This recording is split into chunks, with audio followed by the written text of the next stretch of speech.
Hello and welcome to this Excel tips video. I am Sumit Bansal, and in this video I'm going to show you how to insert a row after every row in your dataset in Excel. So here I have this dataset, and what I want to do is insert a row after row number 2, and then insert a row after this record, and insert a row after this record. Now to do this, I'm going to first insert a column to the left of this dataset. So I would select this column, right click and go to insert.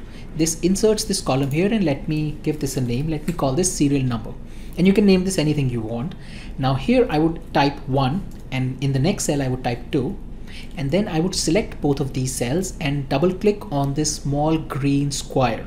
When I do this, it is going to fill all these. You can also hold the left mouse key and drag this, and it will have the same thing, and it fills all these cells with incrementing numbers, incrementing by 1. Now just cross check that this is correct. Go to the last cell here, and below the last cell again type 1 and then 2, and then select these and drag this manually. You just have to make sure that these numbers, the one that you're doing the second time, are bigger than the ones that you already have. So in this case I have 10 records, so I have to make sure that these numbers are at least more than 10, at least 11 records are there.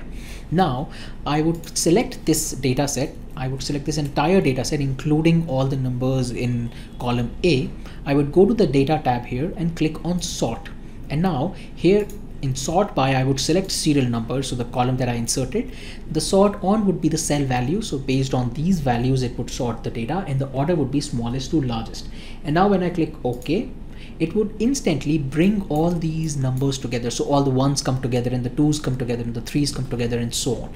What it also does is it makes you think that you have inserted these extra rows, which you have not really inserted but just shuffled and sorted.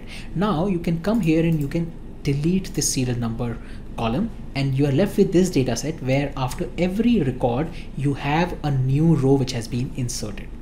That's it in this video. I hope you found this useful. Also, if you're liking the videos, please subscribe to the YouTube channel so that you're notified whenever I come up with a new Excel tips video. Thank you and have a nice day.